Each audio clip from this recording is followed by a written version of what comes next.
For welcome to our bookshop, and thank you for being here to officially launch a wonderful podcast. I've heard it all and I've got lots of things to say about it, but unfortunately tonight isn't about me. It's about these two incredible individuals. So first of all, let's just say congratulations to Candice and Gemma.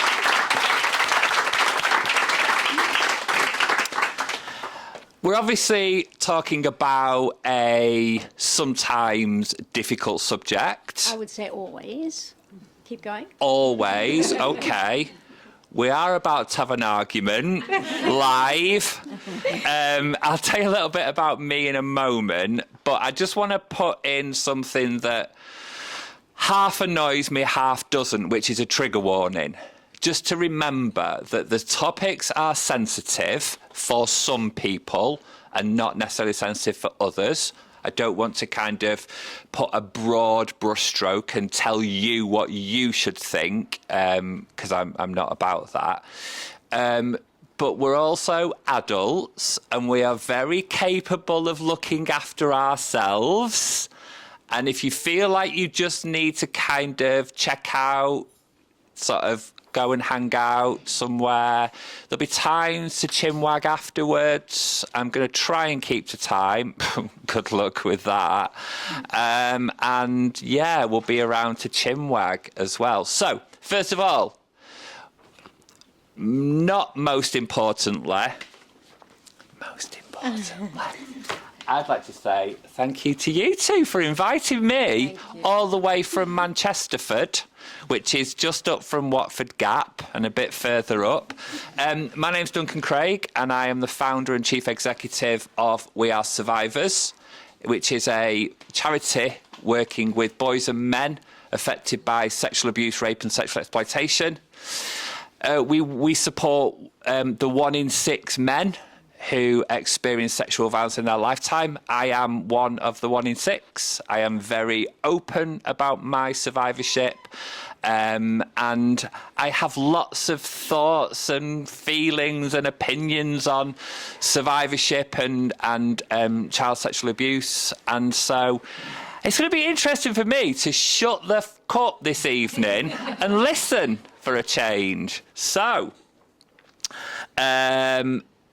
tonight we're focusing primarily on the final episode of what I am calling season 1. I know, it's exciting, isn't it? Which is called Fortitude. So, we're going to do about 45 minutes of conversation, and then I'm going to open the floor for questions.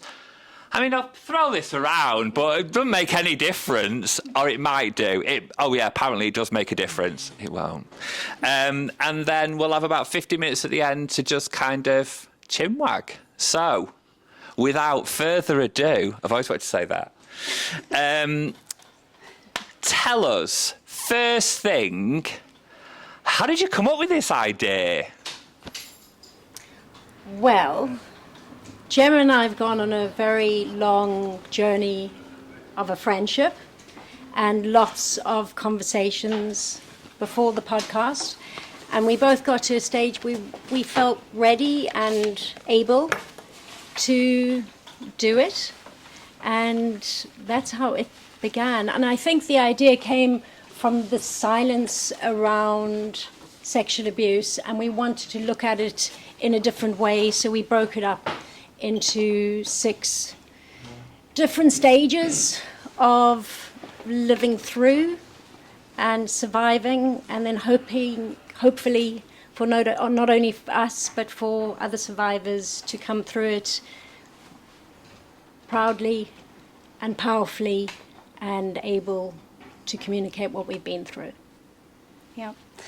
We met through our work, so I'm a researcher by background and we both work in children's services at the moment. And so the work is a really important part for both of us. We met at a research conference and just had this instant connection, I think. And the silence, I think, drew us both in because at 36 years old, I'd never met another survivor of child sexual abuse. Only I had. I know I had. Sure, all sure. through my life, but not Sure. a single visible one. And I think lots of us face a profound silence and isolation that can really disconnect us from anything that we might gain from clinical therapeutic space as we step out into a world where that silence continues to erode down the things about us that we've worked to build back up. And so when we met, it was like this instant connection, and to have a friendship and a best friend and to no longer be alone in our stories anymore, I think is the most important thing for both of us. And I think that's what we would want for every young person. And to do the work has been so important. So it is a 6-stage podcast that's about the journey of, I guess, survival and learning to live alongside experiences of child sexual abuse. But it's also a story of hope and friendship, which is the most important thing to me. Yeah, I think what's so exciting about our friendship is it's so celebratory of other things. So the abuse is a part of it, and we can have incredibly difficult conversations. But my goodness, we can stop and talk about dogs, and we can go for manicures, and we love having coffees. So I think there's something really special in that, where you sit in a lightness and you can speak about really difficult things, and it feels very, very different when you can carry the heaviness with the lightness. It's lovely hearing you talk about, here's my best friend, here's my friend, because for anybody that's listened to the podcast, I'm sure you will agree. When I listened to it, there was a bit of me that felt like I shouldn't be listening, because I felt like I was eavesdropping on two friends chatting. And I think that is so much more enticing for the listener than one person interviewing another person and another person then kind of replying. So there's something really wonderful about that conversation. And it's called Conversations We've Never Had. There is a cute little QR code there. I've got no idea what you do with it. I think you just point your phone at it and something happens. Goes to a link tree. And then you can click on buttons and it'll take you all sorts of places. But conversations we've never had. So my first proper question really is about, how do you think the conversations that we're having because of this, how do you think it's going to create change? Well, for myself, I want this conversation to be had, and I think there's a way to have it. And sometimes it's not about the graphic horror of surviving childhood sexual abuse. It's the way you can articulate it, that there's a lightness of speaking about something so difficult, that I think this is a conversation and a way of engaging people and bringing us alongside, saying, come, listen to something so hard and something so difficult, but we hopefully will make it possible to listen to the uncomfortable parts and the parts that make you feel uneasy, because we are doing it in a lightness, and we're doing it in a power that we have gone through it, and we're not sitting there talking from our child self that might be locked and stuck and hurt and broken. We're talking about it as women, as powerful, strong women who work in this space. And I think that that's why this conversation works, and why we want to bring people alongside, because we want everyone to join in and not alienate them with the horror as well. Sure. You're always going to get numbers from me. I'm a researcher by background, and my life is never happier than when I'm in an Excel spreadsheet. So I think for me, like, just taking a step back, the silence is huge. It's profound, actually. There are an estimated 11 million adult survivors of child sexual abuse in the country right now, and every single year, 500,000 children are added. There are children who are facing disproportionate barriers in being able to access the support that they want right now. Yep. And that silence is devastating. And we have to break it. We have to find a way of breaking it. It's so important. And in my work every single day, even in the services that are designed to protect and support children, they are afraid of this conversation. People are so afraid of saying the wrong thing, of doing the wrong thing. And what that often means is that they actually don't ask the question.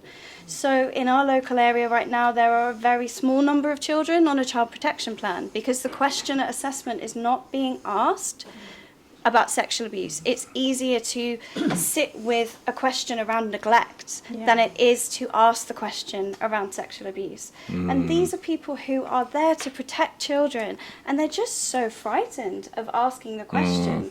And I think we have to ask ourselves, why are they afraid? What sits behind that? I think people cannot listen to difficult conversations if they do not feel safe. In therapeutic services, we are always working to create safe spaces for people. And when we come out with the horror and the very worst of the detail of what happens without the hope or the possibility of change, and we don't create safety in a relationship in that conversation, then it's very hard to create the change that needs to happen. So it's not about hiding from the pain or washing over it and trying to make it really positive and nice for everybody to listen to. Like, we will never hide from any of the horror, but for both of us, it's about how do we change the conversation? How do we have this conversation in a different way that helps people to listen, that helps people to come alongside?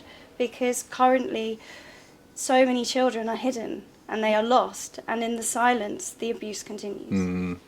I've always thought, when I think about my own experiences, so I was silent for about 20 years, and if I think about how many times over the years, in retrospect, there's been these points where someone might have asked a question. We call it kind of professional curiosity now, don't we? We have a word for it now. It's all bollocks. No one really knows what they're talking about. But there's something for me about how do we have the conversations in spaces that are safe. Who they're safe for is an interesting conversation, because I think as adults, and those of us in the room that are professionals in this area, we like to talk about creating safe spaces. I sometimes wonder if they are safe spaces. They might be safe for us, and they might be all right for the insurance company, but are they safe for the young people? Because actually sometimes the spaces that young people want to talk in are not the spaces that we believe are safe. So how do we make sure that we're having those conversations and not shutting people down? Because I think sometimes people get very frightened of those conversations. Well, I think it's always about placing what you hear inside of yourself and not putting it externally. So not only for therapists or people that hear it, I think for teachers or anyone in the space that hears a story is how they hold the story. And of course, you can't ever tell someone how to respond to disclosure. But I think that first response often shuts a young person down and an adult because of what they're seeing on a person's face. Yeah. And for me, I think part of educating and part of having these conversations is so important, that just in case you might meet someone who's going to open up, is how to hold that inside of you, that you can support them and you can look at them and show them that you can hear them and you're not afraid of what you're hearing. Sure. I think for me, there's just something about not being afraid of the question. I think also asking, hey? Like, to ask and know that actually already the worst thing has happened. And to sit with, I don't know all the answers, and to be okay with that. To say, I really would just like to ask. Like, I will always say, like, so many times survivors feel such responsibility to speak, to share their stories. They feel the weight of that so heavily. And I always think, well, every time I tell someone, particularly in my family or in my friendship groups, they will say, why didn't you tell me? And it took me a really long time to get to the place where I felt confident enough to say, why didn't you ask? Because actually, if you had asked, I probably would have told you. And the fact that you asked would have meant so much to me. And I think it's also for families and children, working with children, it's okay to say, this is a big, horrible, awful thing. But I don't know the answers right now, and it might not be me that knows the answer. But hey, why don't we just sit with where you are right now and what you need in this moment and what we need together? Everyone can have that conversation and then go and find the help if that is what you need to do. I just wanted to add on, sorry, to what you were saying in terms of a disclosure, because you said you only came out 20 years later, let's say, and said it. But I spoke as a teenager, and there's something about after you disclose this. What you're hearing now. Oh my God, the silence of disclosure is a nightmare. So I'm more emotive right now about the silence that happens afterwards and how we can grab onto that and acknowledge it when we work with people, what that might feel like. Because I felt that silence for me is another book. Is another book, because it couldn't sit in what sexual abuse felt like, because the aftermath of the silence that came afterwards and people trying to be normal in the chaos is as silent as the years that you live with the secret. So there's so much thinking and work that needs to be done. Brené Brown talks about trauma hangover, and I think there's disclosure hangover. I think there is something that when you say something out loud, you know, the kind of like, what goes up must come down. Super Fresco makes it easy. It's by Graham and Brown.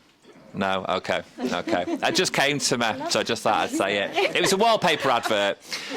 There's something about, like, after you've made that, I would say first disclosure, but then actually I don't believe that many disclosures, that there's sometimes just this proper, like, I've been on a bender type of hangover where you're feeling exhausted and you just feel like you don't want to say one more thing.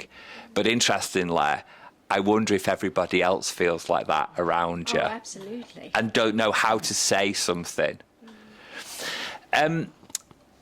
So one thing that you said, which I really I thought was like fascinating, about something about when young people kind of want to say something, and that kind of like, oh, well, years later. So statistically speaking, we're talking about if a female doesn't disclose at the time of something happening, she'll take round about 7 years. So this is kind of the average. Boys take in excess of 20 years. So we know that there's some real disparities between boys and girls in that. And then that thing of, well, why didn't you tell me? It's like putting the responsibility back with the survivor. And I sometimes wish that we could find a language as professionals and families and supporters to kind of say to survivors, it's okay to speak out, but it's also okay not to speak out as well. And if that baddie, for want of a better phrase, goes on to do it with somebody else, that's not our fault. The responsibility is on the person that did the bad thing. How do we begin to articulate that better? Through creativity. Okay. So for me, if you're saying that you don't have to speak about it, I think if you see a young person, I think creativity will help a young person to explore and put things out of themselves. And I think we can't tell a child to not feel responsible, because when we are hurt, I mean, I will speak for myself. Yeah. But I felt responsible. Absolutely. I felt responsible for the downfall of my family and for my mum. So that responsibility always sits with a young child, and then you're telling a person not to feel responsible, but they do. And I think maybe it's about changing it, and the responsibility now is for you to be happy. The responsibility is for you to hold on to something other than the responsibility of what the perpetrator has done to you. You have to not be responsible for the outcome of what happens to your family. Sure. Your responsibility needs to shift to yourself and what you deserve and what you want. So for me, it's creativity. Yeah. Could help with that, letting go of things. Yeah. And then just shifting where it should sit. Yeah. I think it's time. I think it's about recognising often this moment of disclosure, particularly working in services. We're always thinking about disclosure as this one moment in time. And this frenzy starts. And that exhaustion that you're talking about is like this chaos. It's like this nuclear blast, and then all of a sudden it just completely disappears. And so the responsibility isn't just about the disclosure, it's a responsibility for managing your health, managing the rest of your life, feeling like the silence that continues in your family and in your friendships and in your communities, and feeling responsible for all of that, not just the perpetrator's behaviour, which we are never responsible for. It takes time to realise. It takes conversations, it takes connections and friendship and work. And I think there's an honesty in that conversation that is missing currently, particularly in our services. We say we want to listen to your disclosures, and then what we offer is a short-term individual space where a person only has the opportunity to build a connection with one person for a short period of time. And it's about recognising that this is so much more than that. This is a whole life. This is learning to live with a trauma. There are so many other things that you can enjoy in your life. It doesn't have to all be about the trauma, but you do have to learn to live with it. The impacts of it, the silence, the impacts of it never go away. And I think to face that responsibility is a huge burden. There's such a grief in that for me. But I think once we're in that space, then we're able to have an honest conversation about what it takes for a whole community, for a collective change to happen, rather than for that one child to feel like they have to move the universe. I saw a really wonderful cartoon where it was about grief, but it was a survivor that I know really well that kind of put up about her survivorship, and it was this huge black ball inside this small jar, and it was like, that's the grief. And then the next jar along was the same size black ball, but the jar had got bigger. And then the next one along, it was the same size black ball, but the jar was bigger. And what it was talking about was the grief doesn't get smaller.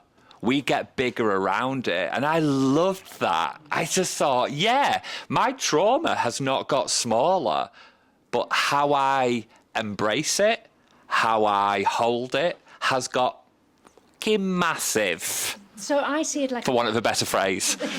I see it like a quilt. Okay, tell me about that. Yeah, I always see, a quilt that has different squares and different patches on it. So for me, during the abuse and the silence, there can be greys and blacks. Yeah. But there are so many other things on my quilt. Sure. There's fuchsia, and there's reds, and there's blues, and there's greys. And I think as we move forward along our journey, the quilt starts having more colour. Yeah. And when the darkness does come into the quilt, when that grey does sit, and then that black, it's not as frightening because you've got splashes in that quilt of other things. So not dissimilar to what you were saying, is just... So apart from quilting, which is bound to be the next service that these two bring about. See? That's amazing. Get me in on that. What does support look like? Not just... Let's try and move away from that idea of the big bang, the big disclosure, because you're right, there's a whole load of that happens after that. What does support look like? Well, for me, support is quiet. Support is still in services. Support is being available in the space, not trying to rush. So you've got a time, but it's about not rushing that time and sitting in that space. Support is human, and it's about connection, and it's about trying to build a person who comes in that is lost. I think support looks like love, even if you don't love that person yet. I think it sits in that space. And support is gentle. And it can be furious, and it can be angry, but I think it needs a space for a person to be able to breathe, and that's it. Support is allowing a person to breathe again. I'm going to say all those things and the opposite. Yeah. Support is evidence-based. Sure. And evidence-based is choice. Yeah. Choice, all of those things. Flexibility, relationship. The evidence base says that it doesn't matter about the intervention that you provide. It's about choice. Yeah. It's about a young person feeling ready and wanting to do the work. Yeah. It's about a young person having the ability and the space to build a relationship with that one person or that one aspect in the moment of their life that they happen to be in. And if we see it that way, then we create support services that are not fragmented, that are not time limited, that can be structured around the simplicity of beautiful moments and beautiful connections. I'm obsessed with quilting, which is why I am laughing. And we always talk about the invisible thread between us. I think every conversation that you have with a young person or a family or an adult survivor has the potential to build an invisible thread. So that even if they don't know it, in their darkest moments when they fall, there is something to catch them. You never know where an email or a conversation may lead you. What brought me into this space, into my memories, was a research paper. A research paper analysing data of survivors' narratives that was suddenly very like my own, and then all of those memories came flooding back. The research paper led me to a conference. The research paper led me to Candice. The research paper led me to the greenhouse, my greatest source of healing. And we can never underestimate what healing looks like to a person. We can never assume that healing has to be one thing, one very specific thing, because it is just a moment. I was thinking about what we're talking about is very simple. And I think when you've gone through abuse, or if you go through a criminal justice process, or whatever a young person goes through, is so complex, and there are so many layers, and there's so many layers in a family and the dynamics in families. And I think the hardest thing is what we're asking is for simplicity, and that can be really hard because it's about stepping back and not taking too much space and being available. So that's asking a lot. I think the most annoyed I've ever been as a psychotherapist was when I finished my master's and somebody gave me a paper and this is where therapists in the room start getting really angry, but they'll get over it. And the paper effectively said, doesn't really matter what the modality is, the change agent is the relationship. And I thought, do you know how long I've just been training? And it's just about the relationship. I was doing that fairly well beforehand. But I do think there's something, exactly what you're saying, something really beautiful about the space in between of being able to hold that space. Maybe that's the artistry in what you're talking about, whether it's you two talking on a podcast and I'm sat there listening thinking, God, it feels like I'm listening to two friends chatting. And I know I am, but I didn't expect that from the pod.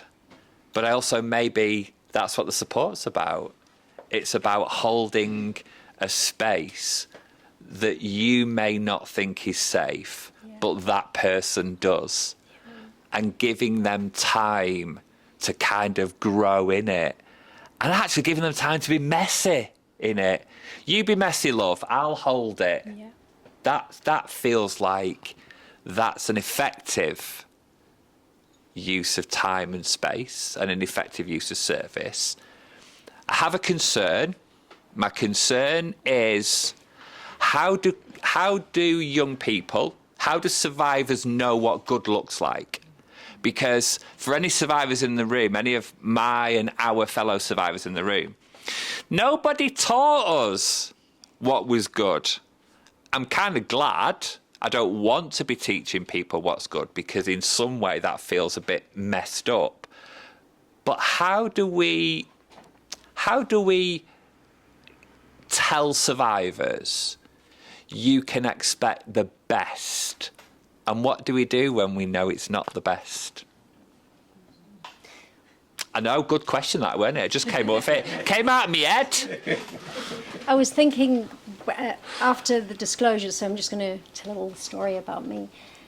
I went to therapy for 5 minutes with many therapists. I had really bad therapists because no one wanted to engage with me. And I was a bit outgoing and a little bit, I felt like I knew a lot and I wanted people to engage with me. And no one wanted to engage with me. They wanted to tell me I had ADHD, or they didn't see me. And I left everyone, and therapy didn't work for me. And now I work at a service where I find the therapists so beautiful, and I'm so lucky to work alongside them. And I think about our young people who come to my service, and I think yay for them, because they've come into a place where they will be loved and they will be looked after as best as they possibly can. But I think, for me, thinking about how a young person knows, we can't teach them, and that's what's so tragic. We have to start teaching them before the abuse happens. So the complexity, and maybe that's the work we are going to have to continue doing.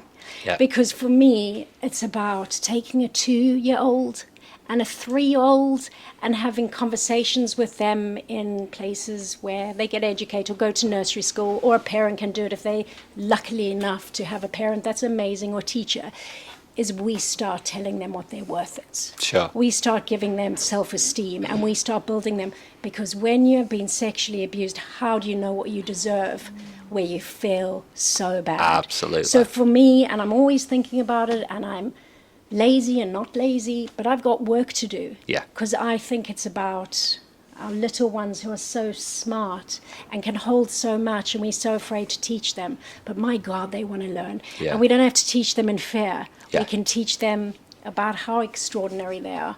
So that's the only answer I can, because I didn't know what I deserved. Yeah. But then I started realizing it along the journey. What about you? I mean, I think health services, the structure of health services needs to be made visible. Yep. And I think we need to make changes to the structure of that. Because I've accessed quite a lot of mental health services where people are only interested in saying what my symptoms are. Yeah. They're not interested in asking the question why. They're not interested in putting together physical symptoms and mental health symptoms. And I think that we have a responsibility to work with and teach our health professionals what the indicators of trauma look like, so that they can then feel confident to ask the question. I think we have to start with the place where we don't assume what a person's journey looks like, and we're realistic about how long that journey will last, and what that means. Working with young people, I said to you yesterday, like, it's surprising to me, actually. Our board asked to review the complaints policy at the Greenhouse recently as part of a governance review. We've never had a complaint. And I find that quite surprising, actually, because people are so grateful for the support that they get. And I feel so lucky to sit in a service where choices are possible, where we're realistic and say this is what we can offer, and it's imperfect. But to sit there in that moment and go, this is imperfect and it might not be exactly what you need right now, but here's a conversation which says, how can we support you in this moment, knowing that maybe you will come back, maybe knowing that you will need something different later in life. And I think for those of us who are working in the space, and we have the privilege to lead in the space, honestly, is to show young people their worth, because they are so strong. The young people that we work with are extraordinary. They are capable of incredible things. they've experienced something that has diminished their light, and it's our role to walk alongside and to role model actually a possibility, a future for them. Yes, there's the trauma, but I have beautiful relationships in my life. I have so many wonderful things in my life. Yeah. And to be showing them that possibility. Yeah. As opposed to one that's darkness, that isn't full of relationships. It's always going to be hard. But you know, I have the most incredible dog. I have the most incredible husband. I have an incredible family. I have Candice. I now have Candice's family. There's a possibility that we have a responsibility to hold on to for our young people and to not get lost in the darkness, no matter how hard that is. I think what's really interesting, it makes me think, because that was beautiful. I know. Thanks. I've had a can of Coke, so it's all just coming out really fast. I think what's really interesting about our podcast is, very quickly, because we talk about really difficult things. We go on a very difficult journey. And I think what has been the hardest for many people is the episode Stuck, which is for me the most important, because... Why? Because we don't talk about that enough. So so we talk about sexual abuse, and we talk about moving forward. That's why I'm so passionate about moving forward alongside it, because we have to look at all these things and we have to be in these moments. And I think Stuck is really important. Yeah. Because we get stuck.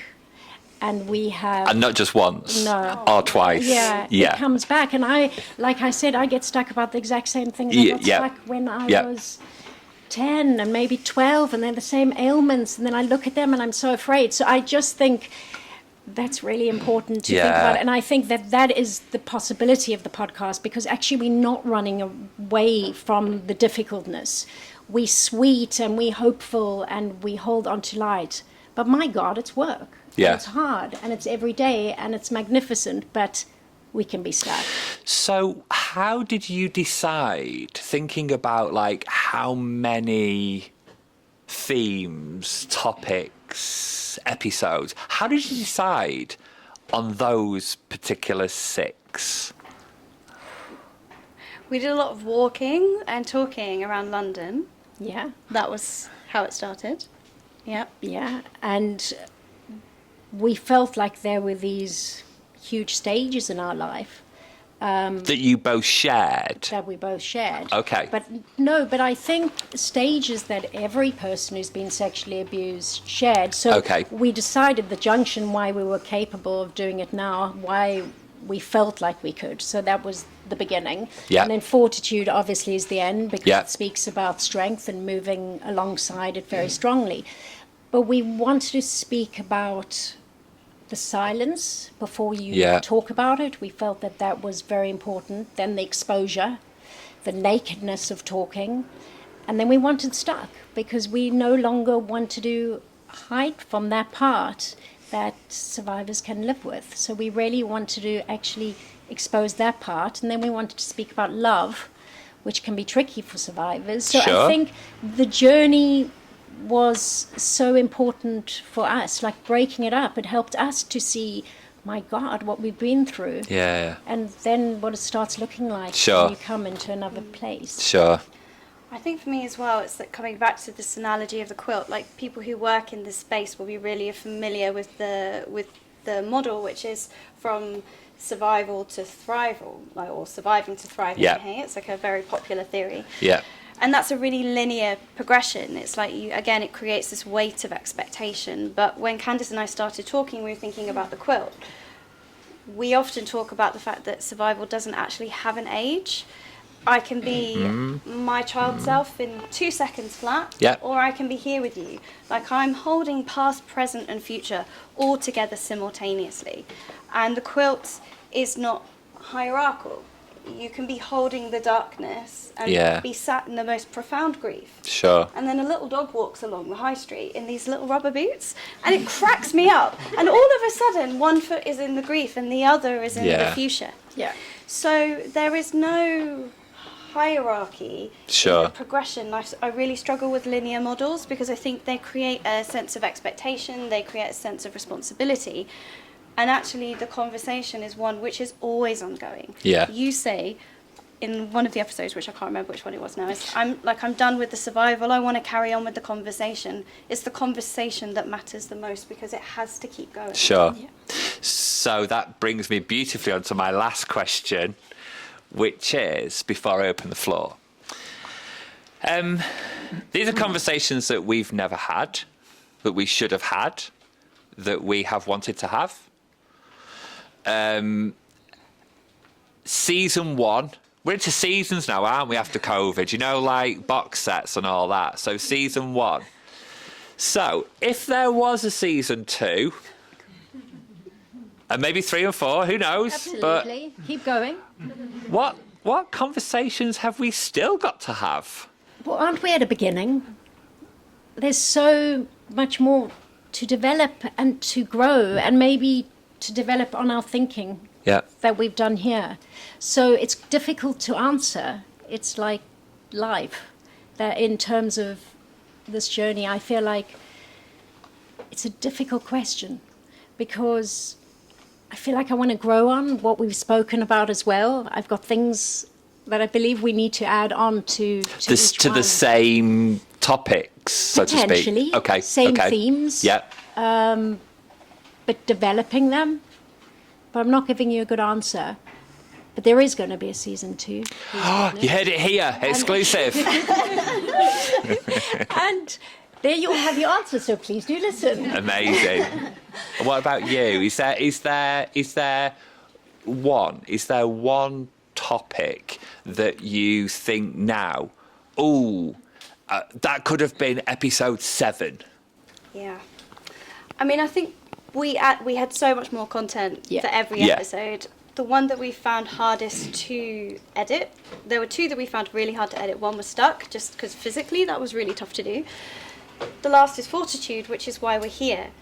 And for me, that's what the work is all about, which is about how we create change for young people, what activism looks like, and the assumption that we make about a person's journey. Because it might be a young person coming into an organisation and wanting to take part in a research study that is the thing that makes the biggest difference to them. It might not be standing on a stage and screaming and shouting or reading beautiful poetry. It might be all of those things. But for me, it's really about how we connect voices together in trauma. Yeah. Recognising that there is absolutely no hierarchy in pain, because what brought us together in the development of this, our experiences are so completely different. But the impacts of the abuse are exactly the same. Yeah. And that's the same across every community. Yeah. And so how do we join our voices together? How do we work meaningfully side by side with practitioners? And I think that's really linked to visibility. I think there's an expectation that if you're doing this work, you have to be visible, you have to be sharing your story to be heard. For both of us, this work is slower, more subtle. It's about recognising that what helps a person to create change is unique and different. And I think there's a very big conversation to be had around that. Wonderful. Thank you. Thank you. That was so lovely. Can we have a round of applause?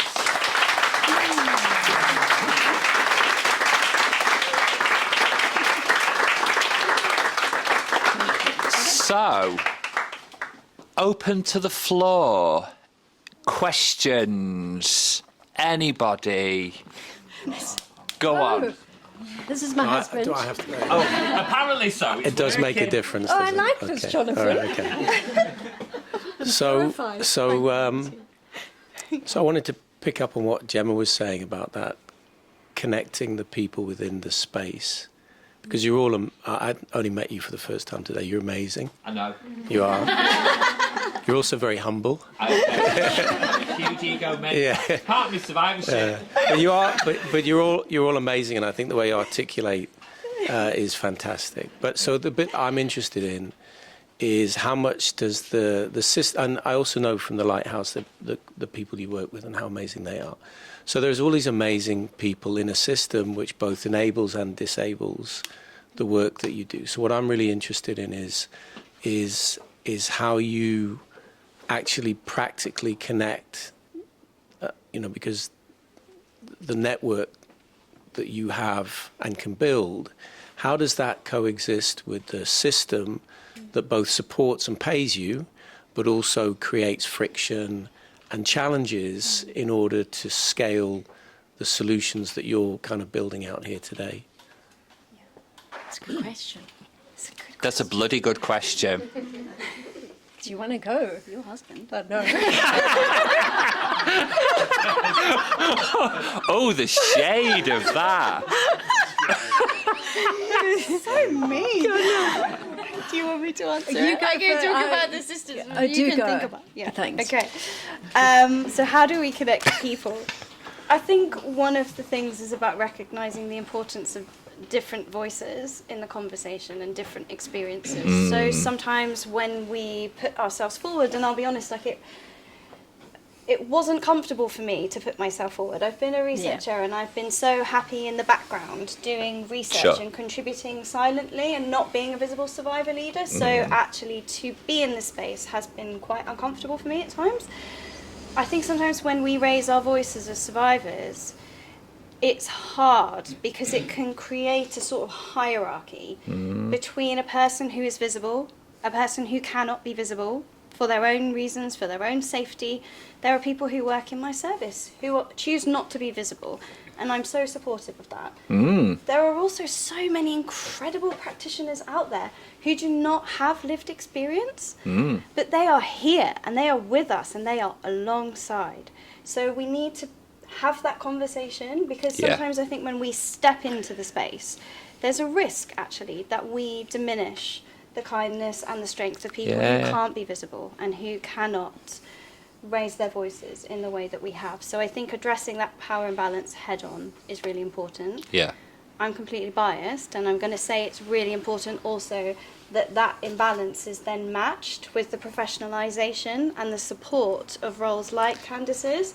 Because without actually having a person in a room who has a shared experience and can connect in a way that's so invisible and sitting alongside a practitioner is invaluable. But we need time and space to support that infrastructure. It's absolutely critical. Have I bought you some time now? I like that. Yeah, I like where you left it off for me to continue. So for me, I feel quite privileged to be a lived experience consultant, because it allows me to speak up in a space that I don't have to always be politically correct. So it allows me to have a voice at the NHS, at UCLH, and to be speaking about these things that maybe people would be very uncomfortable to raise. And I think that is a privilege. Of course, I don't overspeak, or I know where I have to be and how I have to articulate things, but I think to be alongside amazing practitioners, and for me, I mean, I come from a background of being an actress, so I don't feel the hierarchy in terms of bands or how it works. So I don't come from the space. So I feel very fortunate enough that there is an equal conversation that goes on. And I think if there is equality because we all offer something. I love working alongside practitioners because they offer something I can't offer. So I think to bring more people alongside, I think we should listen to each other much more. I think services should be collaborative, and I think sometimes they're not, because there can be ego that's involved. And for me, I think the most important thing is, when you're thinking about child sexual abuse and you work in services like we do, is to get rid of the ego and start listening. And start listening from practitioners, from survivors, from parents, and I think that's how we have to work. And again, that's a difficult thing, because we all have ego, and how it sits doesn't always allow us to be as collaborative. I also think there's just something about you find people. In my case, I've been around here for 17 years now, and there's a collection of people who can't stand me. And 50% of them have got every bloody right to think that. And, well, they've all got the right to, but there's a whole load of evidence of why they won't work with me in future.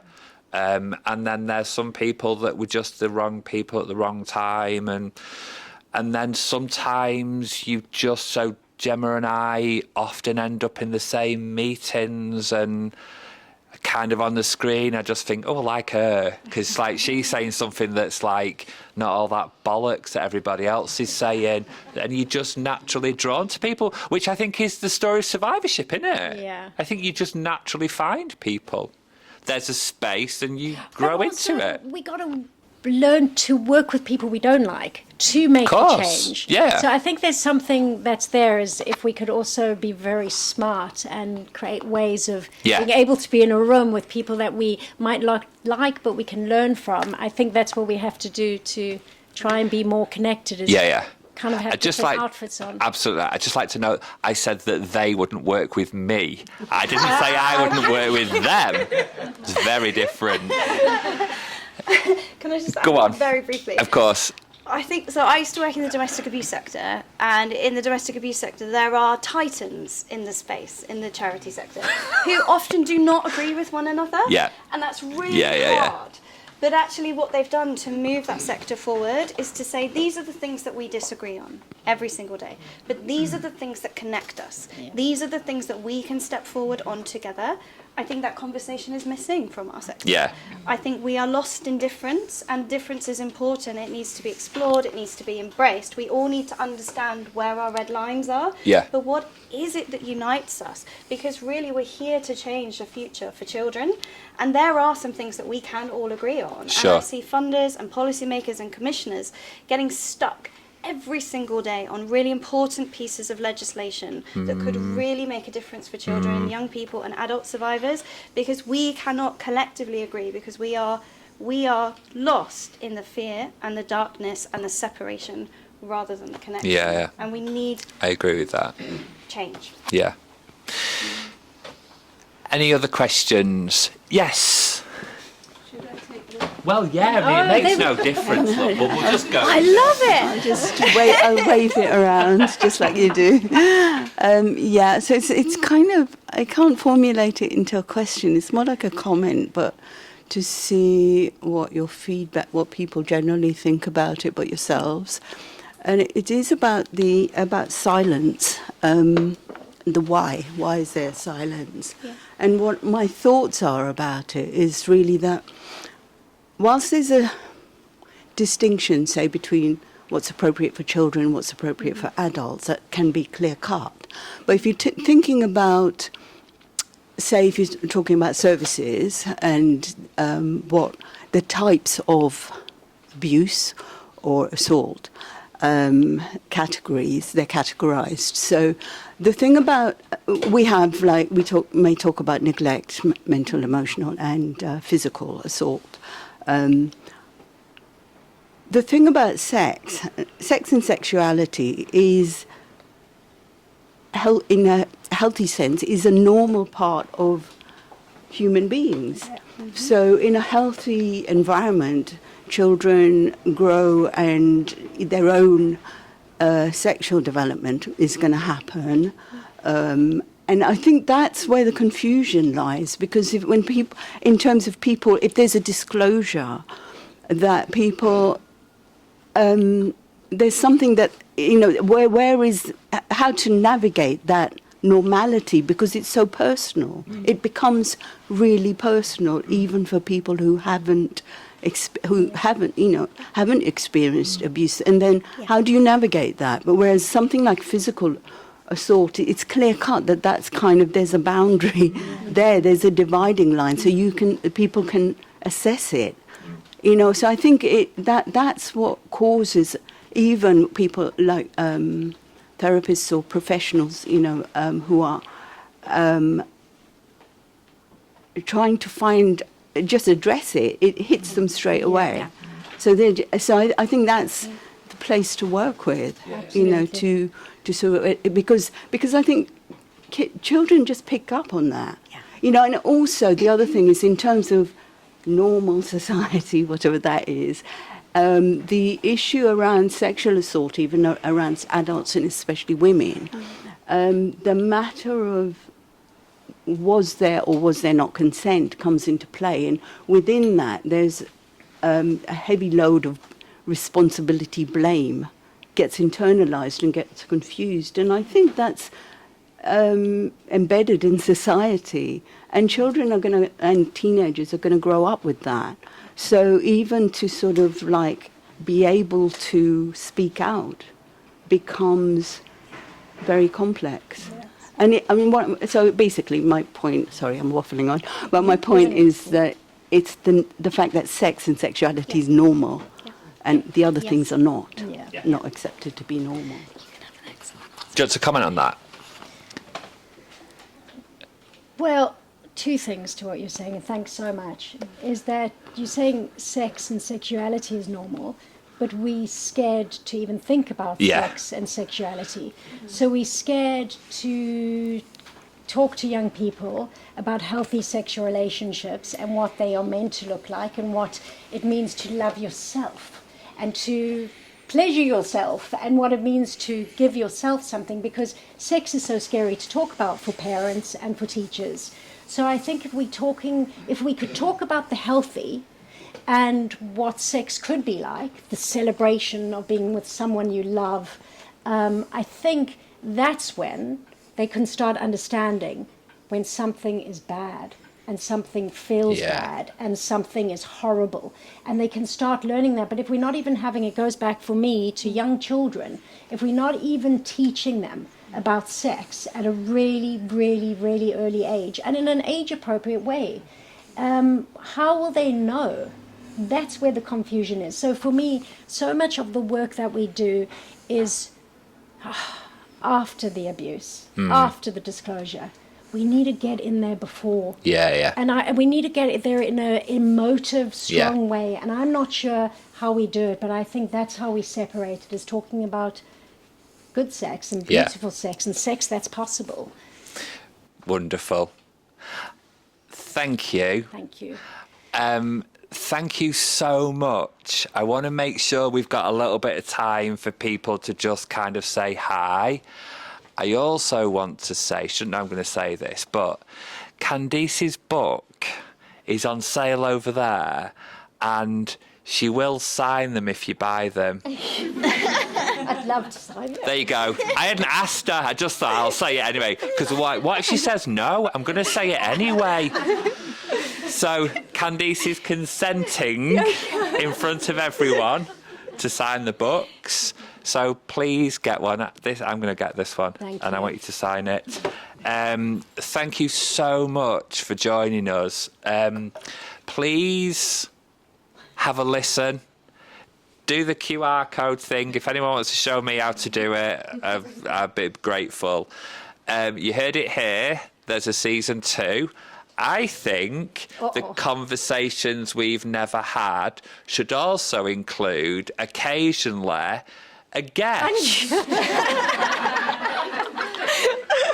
I mean, I don't know who, but just like there's lots of people here. But thank you so much. It's a wonderful podcast. Thank you so much. Thank you so much.